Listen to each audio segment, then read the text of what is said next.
Sounds True presents The Jewel Tree of Tibet, Session 5, with Robert Thurman.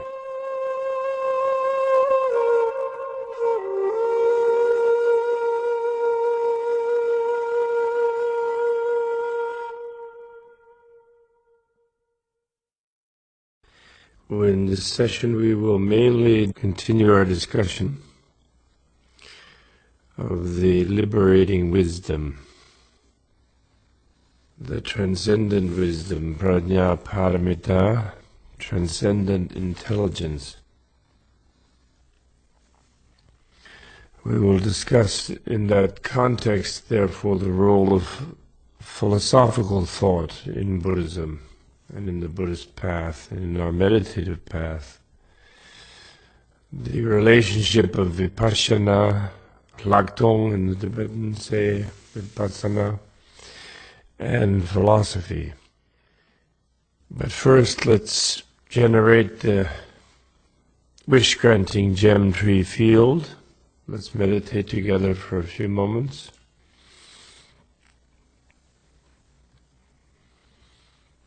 Get in a good posture, calm down, slow the breath,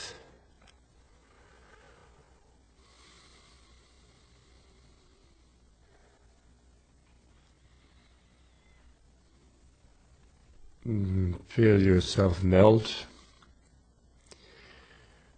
remembering that you only exist insofar as you don't look for yourself to be existing.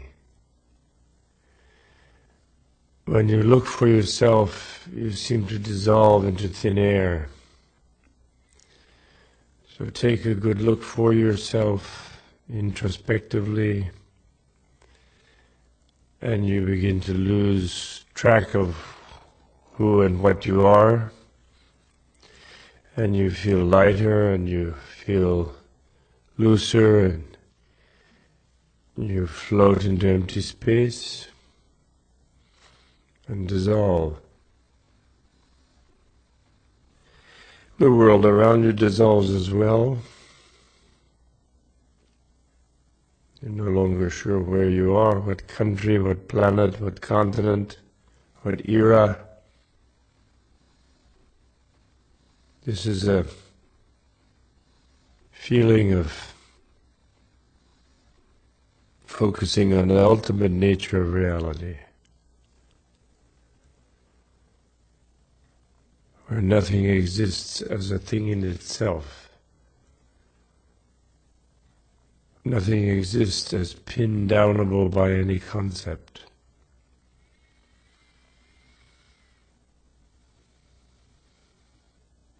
Everything exists in an inconceivable matrix of relativity. Rest in this awareness as if you were in empty space, as if you were the empty space.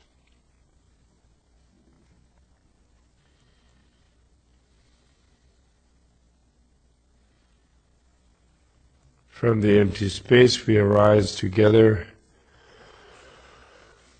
on the top of the world, overlooking Lake Manasarovar on a grassy bluff surrounded by all beings.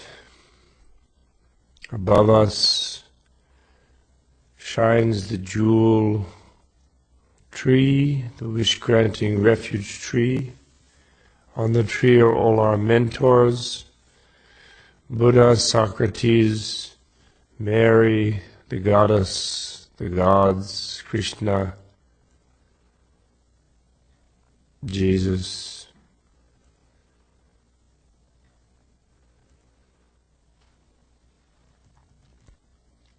Our human teachers, mentors, people we admire, even if we never met. They're conversing casually with each other, sitting on the different lotuses on the tree, shining.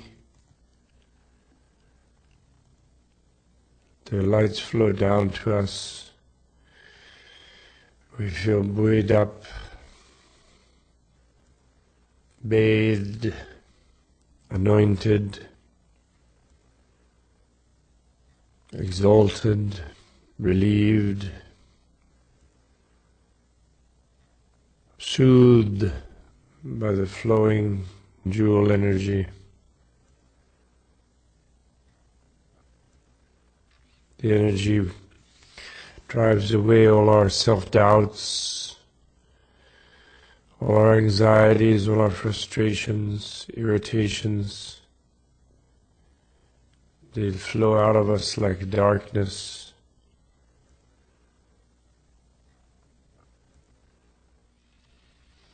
The light reflects back from us to the beings around us, friends, strangers, enemies. They start to glow.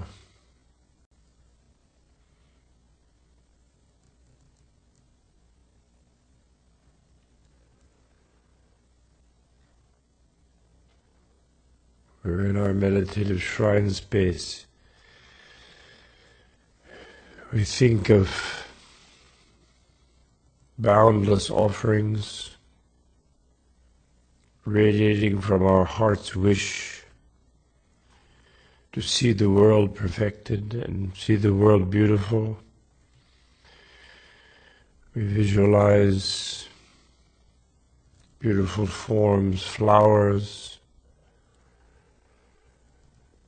sculptures, beautiful objects streaming forth from our hearts, presenting themselves, jewels, gems, presenting themselves to the mentor beings.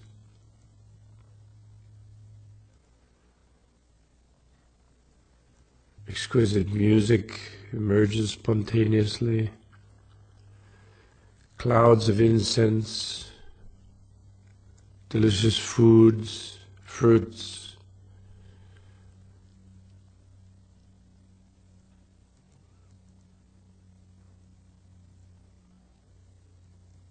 We salute the refuge field. Hail, Buddha. Wonderful to see you there.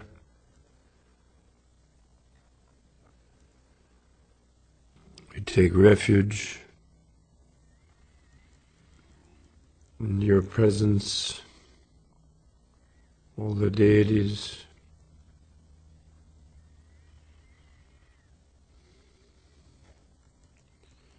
We think of whatever negative things of body, speech, and mind we've done. Resolve never to do again. Regret having done. Resolve to do the opposite, good things. We rejoice in all the virtues of all other people.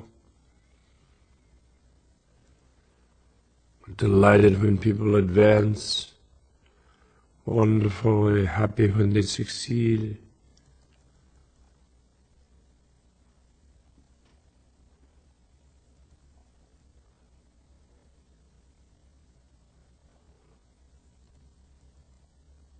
We request you beings to stay with us in the world. Thank goodness you haven't just gone to uncreated, quiescent nirvana. We request from you the rain of teachings, the rain of Dharma.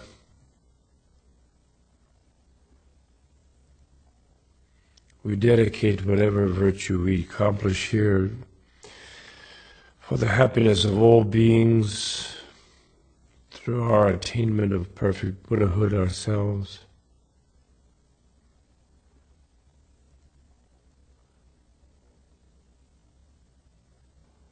We decide to give you the whole world.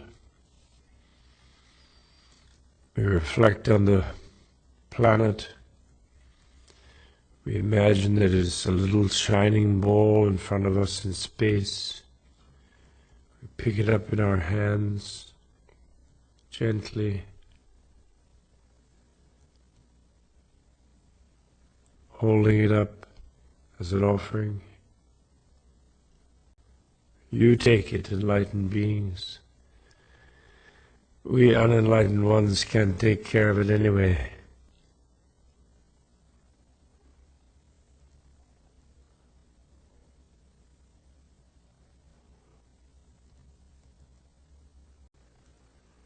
Now we're established in this field, given away the world. We're ready to reflect on our arpeggios, the first scale that we learned. We rehearse again quickly.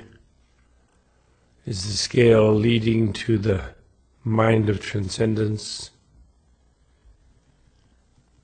The first note we play on that is the note of appreciating our precious human life endowed with liberty and opportunity.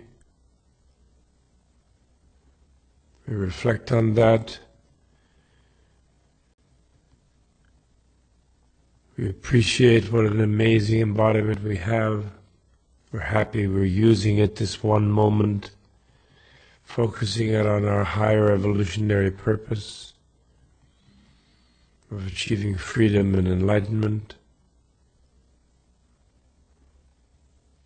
We then move to the second note, the note of death. Awareness of it, impermanence, everything changes. This embodiment, mind-body complex we have will not continue long.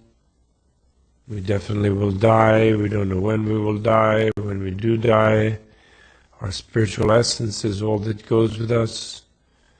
So we should focus our effort on opening that. Third note, we think of the inexorable causality of evolution. What we are is reflecting what we have done. What we will be reflects on what we now think, and what we now do, and what we now say. And therefore each moment is infinitely pregnant with potential. It's an infinite waste to let it go in any negative direction. It's an infinite success to turn it even to the slightest in a positive direction. And the fourth note is the inadequate state of all states of suffering,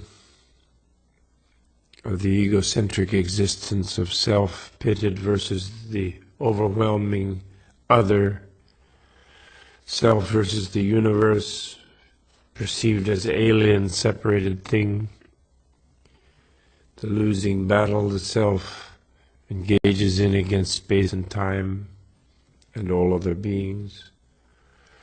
And therefore any position within that, even that of a god, is utterly unsatisfactory, and therefore we excuse ourselves from all ambitions, all obligations, all duties to accomplish any such worldly success, achieve worldly position or status, wealth, fame, even worldly knowledge. These four notes played together give us the mind of transcendence. To whatever extent we develop this mind, we feel suddenly more at ease. We feel as if some sort of pressure has loosened around the heart. Pressure of need to accomplish, need to get somewhere, need to do something, need to get something. We feel relief. We are doing what is our highest possibility to do. We are focused even just thinking about our evolutionary development, our development of wisdom and compassion, of transcending intelligence and encompassing embodiment.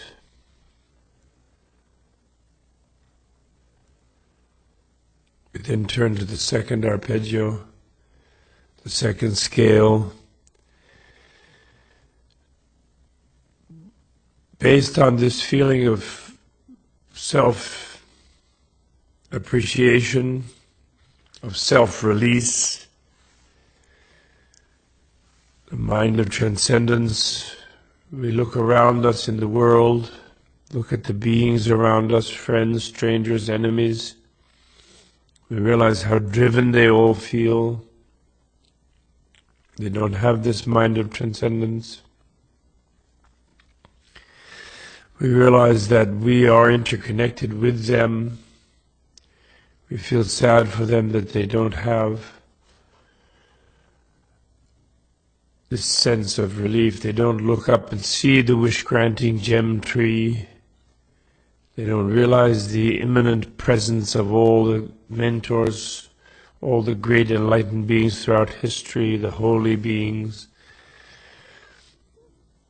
the benevolent deities, the benevolent angels. For the most part, they're unaware of them.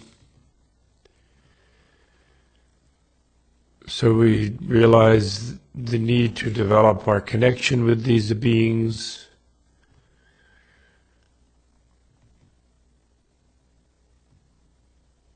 We turn toward the second note, developing the spirit of enlightenment, of love and compassion for all beings. The first note within the second scale is the note of equanimity. Look at the beings around us. Friends are friends of this life because they're nice to us. Strangers are strangers by the accident. We haven't met them and don't remember our engagement with them in previous lives. Enemies are those who are unpleasant to us in this life, although they have been friends and lovers and mothers and so forth in previous lives. We decrease a little bit the attachment to the beloveds. We decrease the irritation and fear of the unloved. We decrease the disinterest in the stranger. We realize that all are potentially our kin, our relative, our mother or our child. We develop equality toward them all. We don't allow a single one to escape. We think of someone who is the most hated person we can possibly think of, and we also insist on including them. We insist that their happiness become our concern, that our Buddhahood is for the sake of their happiness, even who is currently the most hated one.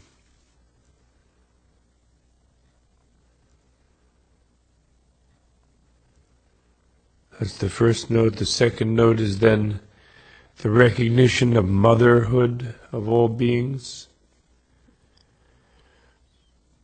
based on the infinity of our past existence, which we realized back when we were gaining the mind of transcendence and realizing the inexorability of evolutionary causality and the beginninglessness of life and the infinite interconnectedness of all beings. Here we use that particular awareness,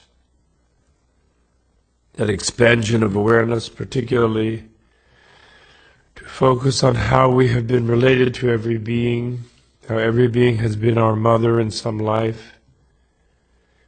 And we try to recover the memory or the imagination of the possibility of every having been a mother to us.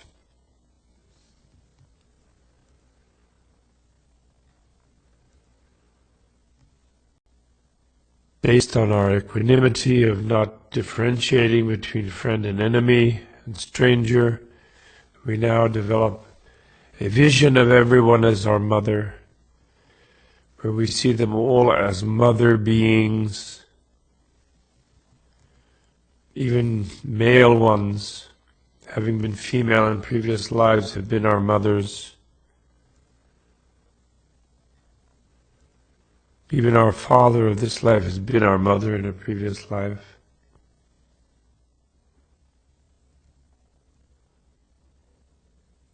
The third note then is we remember the kindness of these mothers.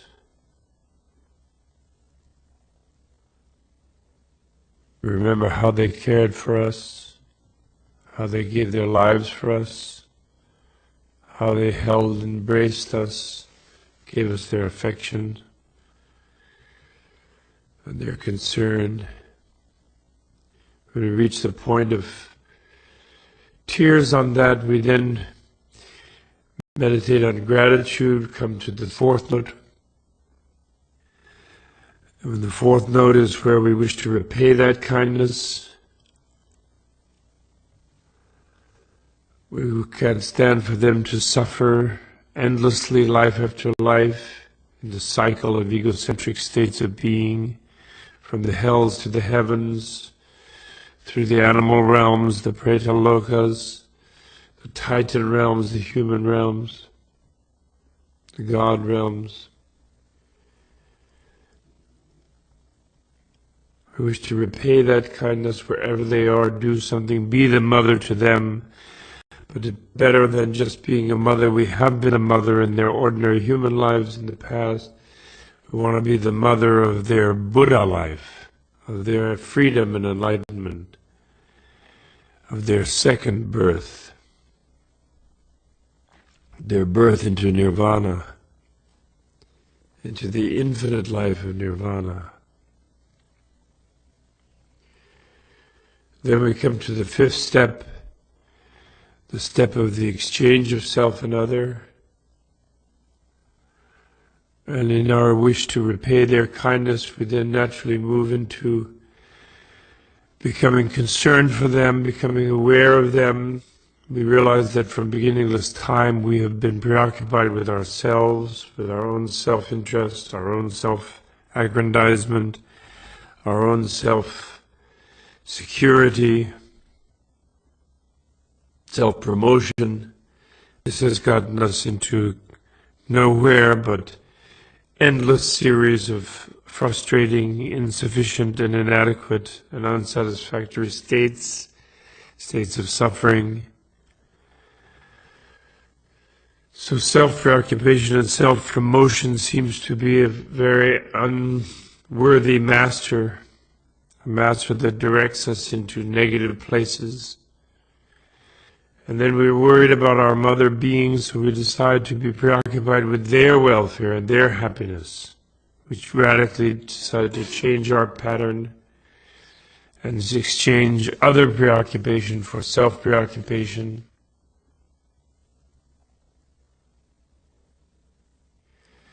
This brings us to the sixth step, where we consider. We think of all the endless terrors and horrors we have experienced, seeking our own welfare and benefit, and coming up only with harm and destruction.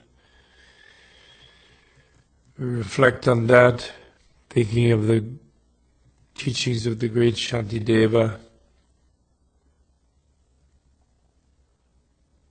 thinking of the mind reform teachings, how all the negative things happening to us have been created by our negative acts in the past, all driven by the inner demon of self-preoccupation.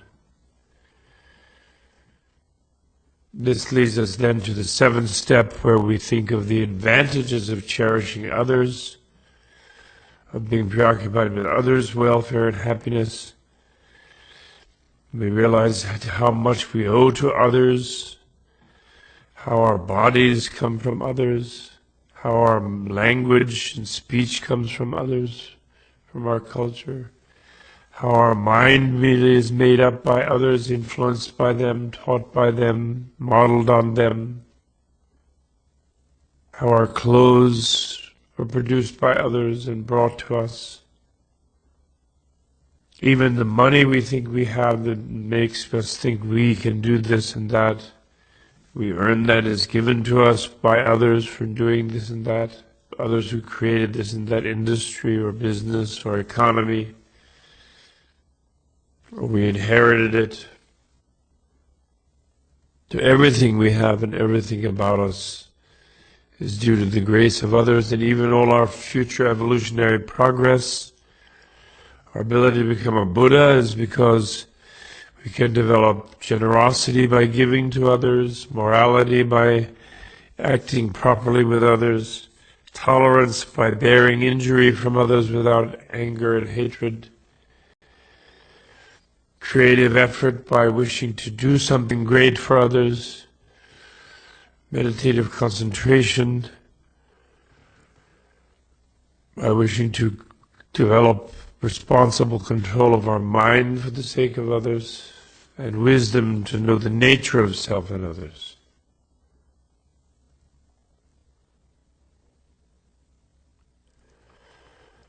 This leads us then to the 8th step, the step of universal love, where we then look on these others that we're so preoccupied with now. We've decided to focus our energy being preoccupied with them. We look upon them with love, that any happiness that we experience should be theirs. We reverse our usual habit of wishing to take in happiness from the outside and slough off suffering. And instead we look at others with the will of giving our happiness to them like we were in love with them. Basically, we look upon all beings now, all our mother beings, as beloveds. We will all happiness to flow to them from us.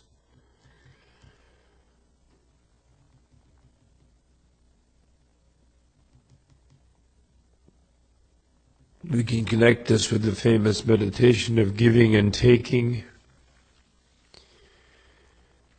where our out-breath becomes rays of light, and these rays of light flow out to all the other beings around us and bless them, producing for them whatever it is they want and need, whatever fulfills their desire, whatever alleviates their suffering. And on the inhalation, we move to the 9th step, and we take from them their suffering. We look at them with compassion. We see what real sufferings they actually are experiencing. And we will to remove that suffering and remove the causes of that suffering, take it upon ourselves. And so we can visualize here that on the inhalation, the suffering of all the beings around us in the form of a kind of dark, foggy, smoky cloud is drawn away from them, drawn into us, goes in with our breath, goes to the self-centered habitual focus in the center of our being, our self-preoccupation, which is like a kind of stone or an anvil, and this darkness goes and falls upon that anvil and gets smashed and dissipates. Or we can think of the self-preoccupation as a kind of black hole, a kind of nothingness in the center of our being, which is in a sense infinite. It dissolves everything that we draw to us. And so that any amount of suffering we take out from other beings just falls into the void, to the center of our being. So as we inhale, we take off the suffering from other beings, thinking of specific beings at first, beings that you know who are suffering. And you think of drawing out of them their suffering as you inhale.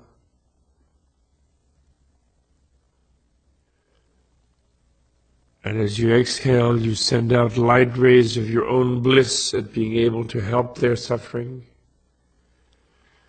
your own happiness, of your own sort of proximity to freedom, your own relief, a mind of transcendence.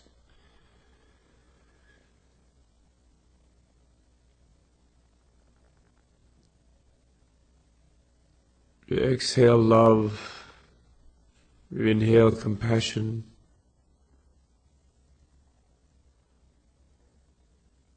These are the 8th and 9th steps of this arpeggio.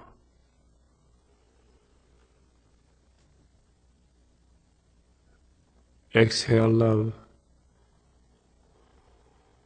as light. Inhale suffering through compassion as darkness.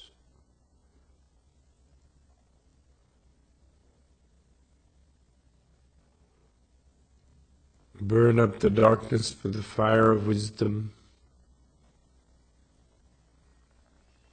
Emit the light of love, sending out your bliss.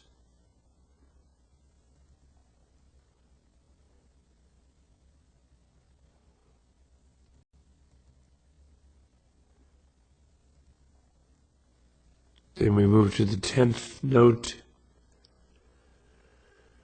where we look at the condition of beings. We see how vast and infinite they are, their suffering. We realize there are many Buddhas, but it seems that all the Buddhas have neglected and ignored these beings that we look around, because there they are, they're still suffering in spite of there having been many people already attained Buddhahood. So we reflect and we cultivate and we arise with our messianic resolution. We are not content to just say, well, we can't deal with these mothers, or someday in the future we'll deal with them, or whatever. We say, however long it takes, whatever it takes, I will be the one to become a Buddha for the sake of these beings. I will be the savior of them. I will bring to them whatever dharma they need to become free of suffering. I can't just say, well, Buddha should have done it, or the next Buddha might do it. I will do it as soon as I can, but I'll spend as long as I need to do it, get it done. After all, I will be with these beings, my mother beings, for infinite future lifetimes. We will all be with each other again and again, in this and that permutation, in this and that form, in this and that relation. So ultimately I vow that I will be the one to become a perfect Buddha, a perfectly selfless, compassionate being, who will effectively be able to help install them in their own Buddhahood, freedom and enlightenment. That's the 10th note. And when we have that 10th note, which should make us feel a little crazy, it's such an intense, heroic resolve, would seem utterly unrealistic and could not be genuinely achieved unless we have the feeling of the infinite intertwinement of all life, the infinite continuity of life. We have to eliminate all nihilism, all annihilism, all notion that anything, including our awareness or the awareness of anyone, can become nothing. A kind of second law of thermodynamics in regard to the spirit, the conservation of spiritual energy, that nothing is ever lost, everything only transforms and transmutes. We must have that feeling as a common sense feeling. We must have opened slowly that feeling in order to develop this messianic resolution. And then this leads to the 11th note in this arpeggio. And this 11th note is the note of spirit of enlightenment, the relative spirit of enlightenment, of love and compassion, the bodhicitta, as they say in Sanskrit, and that moves over from the 10th by reflecting on the fact that there are many Buddhas, infinite numbers of Buddhas, that we are going to become the infinite plus one Buddha, and that in order to really develop these beings, we have to become a Buddha. Just by doing give and take meditation, just by wishing and willing and vowing to do it, we can't effectively really still do it. But only by becoming an infinite being and being aware of the past, present, and future equally, aware of the infinite as well as the finite, only by becoming such a transcendent, non-dual, cognitive dissonance tolerating, inconceivability tolerating Buddha being, can we possibly effectively establish beings in freedom and enlightenment. Therefore, we determine to become a perfect Buddha. Perfection of wisdom and perfection of compassion, in order to bring all beings to freedom from suffering and the exalted bliss of enlightenment. This concludes the second scale. These 11 notes bring us up to the second main sort of element of the mind of enlightenment, the element of compassion, of the spirit of enlightenment, combined with the mind of transcendence, that makes us ready for the actual quest of liberation itself, sets the ideal context for that quest, which is the third level, the level of transcendent wisdom. And the third arpeggio, which is the arpeggio of concentrating on the twofold wisdom of the twofold selflessness, the selflessness of subjects or persons, our personal selflessness, and the selflessness of objects or things, the objective selflessness, like the selflessness of our hand, or the selflessness of our body, or the selflessness of our nose or mind, the selflessness of our world, selflessness of all objects. And in meditating on these things, we have a 4-step process. The first note in that 4-step process for personal selflessness is we look to see what our self would be if it existed absolutely as we feel it does. And we remember the time of righteous indignation, of injured innocence, as the time when we can observe ourselves being most full of a solid self.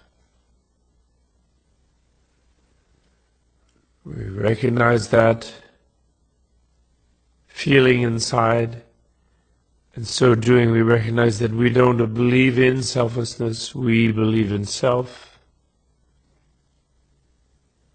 And Buddha's teaching of selflessness in fact challenges what we actually believe.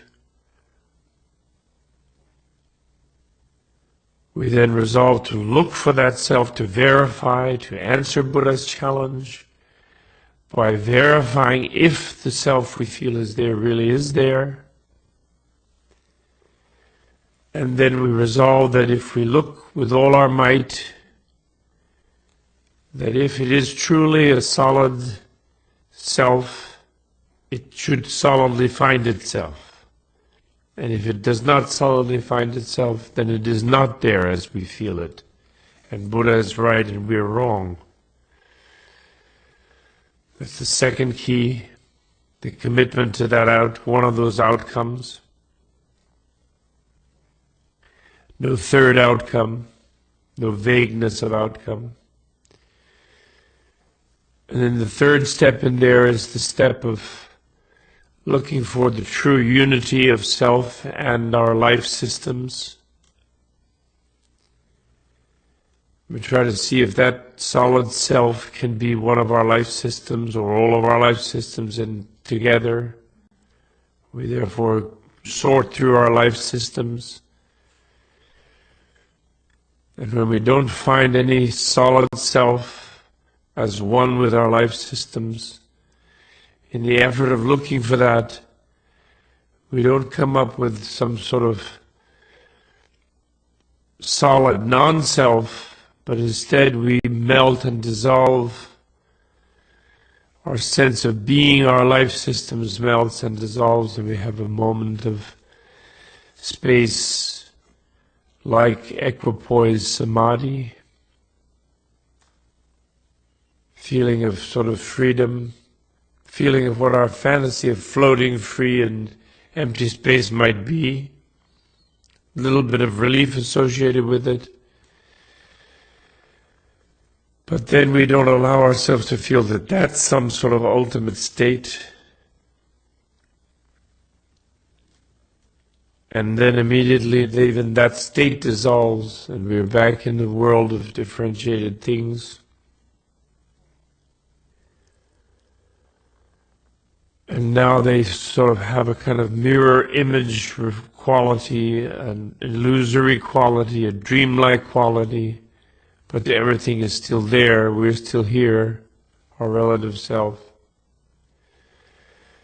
And then we look for the relationship of the solid self as different from the life systems. We try to find how a self could connect and remain solid and fixed and absolute and eternal and really real the way we feel ourselves. And we go through the same process of looking for a self as related to our life systems. And we again fail to find anything that could be so related and yet remain a thing in itself as we feel it is. And then we'll go through another space like equipoise samadhi, moment, that way. And then we'll come back to another dreamlike aftermath experience. And we'll begin to have an initial understanding of personal selflessness through this. There's that arpeggio. And then we come back again to looking at things, because we might think, well, there's no personality. There's no self like a me, like an identity, but I'm still here as a process. There's a body that's here, there are thoughts that are here, there's awarenesses that are here, there's chairs and tables and planets, there's an environment that's here. So then we look at things, we look at our hand, we look at a table, we look at a planet, we look at an atom, whatever object we like. First we look at compounded things or things made of parts, and we sort of disassemble them in thought experiments in our meditation. And we look to see if there's really an essence in them that makes them what they are. And what happens is they all dissolve under analysis as well. And we go into a sort of space-like sensation about them, and then we re-perceive them now in a more illusory mirror reflection sort of way. And then the last thing we meditate on is we meditate on nirvana itself, or space, as an analogy for nirvana, empty space. And we first that see uncreated things, things that have no parts, or seem to have no parts. And then we realize though that such a thing like space has directional parts, north, south, east, west, up, down, southeast, southwest. And we begin to sort of disassemble the concept of space. And pretty soon we realize that we never can find space, that space is a sheer negation. And similarly, we look at emptiness itself, the emptiness of our personality, the emptiness of all the things we've examined, as if this place we feel we are when we're in our space-like equipoise samadhi at first, where we feel we are, and we look at that, and then we discover that even that dissolves when we look for it. So as experienced as a subjective experience, even seemingly non-dual, it cannot be an ultimate. There is, in fact, no ultimate state. And when we realize that, we are free of seeking escape from the relational states, and we somehow realize that all relational states are the ultimate state, that the ultimate state is all the relational states. We come into the awareness of non-duality, the inconceivable, the inexpressible, infinitely subtle and sophisticated awareness of non-duality.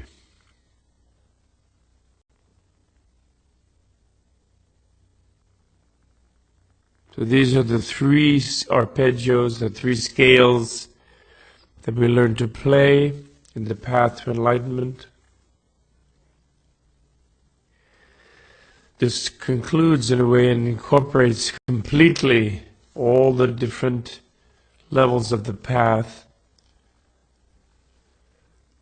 When we fully attain at the instinctual level, not only the intellectual level, this realization of the twofold selflessness, of emptiness of persons and emptiness of things, then we will be Buddha and perfectly enlightened. And there is nothing beyond this. There's no sort of special secret gimmick. There's no way of just sort of dropping here and dropping there. There's no way to become a Buddha than by achieving this prajna paramita, transcendent super intelligence. It is said prajna paramita, transcendent wisdom, is the mother of all Buddhas. All Buddhas are born from her. She is the wisdom that gives birth to all Buddhas.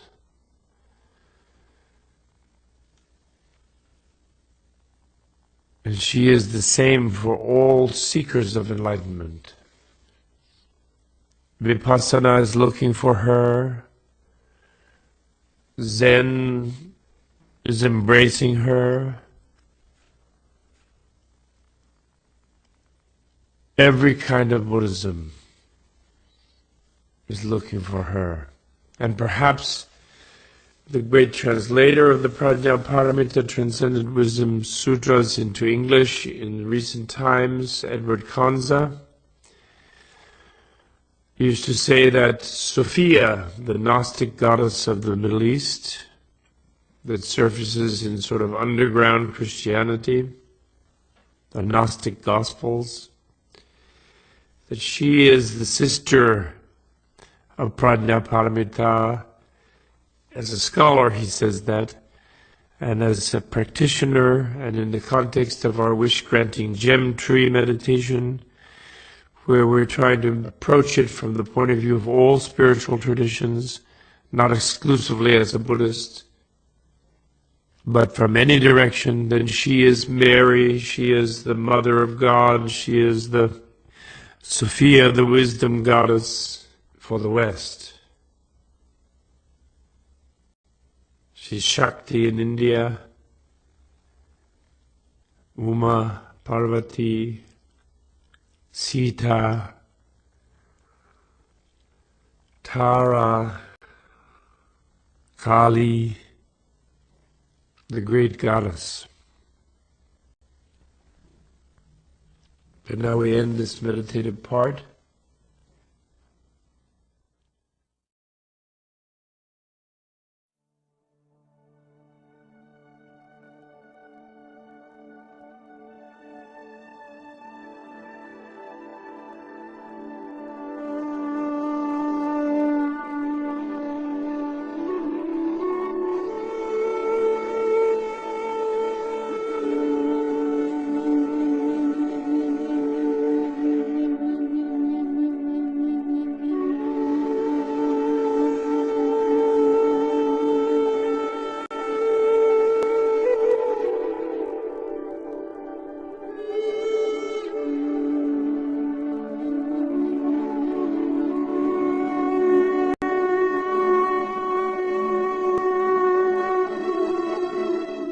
This concludes part 1 of session 5 of the Jewel Tree of Tibet with Robert Thurman. Our program continues on the next CD.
the sound or deadened state. It could become sort of a dullness. Everything could seem like too complex for them. They would become almost addicted to it, where going out in the world, things would be like too irritating to them. The sound of the bus in the street, the sound of the jackhammer drilling, and just too jangly for them, other people's irritating behavior. And some would just go back and sort of just run away. And then many years later, they would feel disappointed somehow. What they had thought was this complete freedom, because they were free of surface level of compulsive thinking in the mind. Thinking that was complete freedom turned out not to be complete freedom. It just turned out to be a kind of certain type of state of quiescence. And of course, different kinds of states of quiescence for different people, and no one fits a perfect sort of symbolic model, but this is a kind of general tendency, I can say. The lucky ones among the people who discovered this went back into the yoga tradition or the Buddhist tradition or the mystical tradition and began to learn more. They began to learn about the ethics of these traditions and how you can't separate your meditative states from how you live in the world and how you interact with others. They began to learn about the sort of worldviews and the feelings about the nature of reality. And it's almost like you could say the psychology of these systems, of these other traditions, of these other cultures. And they began to question the ingrained sense we have of the superiority of the West, that we are the great intellectuals in the West. You know, part of that old other teaching about how the intellect was useless, and you discard it, and then you just have silence in your mind, and then that's freedom and enlightenment. Part of that, ironically, went along with the idea that the Westerners were, in fact, the greatest intellectuals, the greatest scientists. And this was proven that the Western civilization was, because the Western civilization invented the combustion engine, chemistry, antibiotics, nuclear weapons, went out and also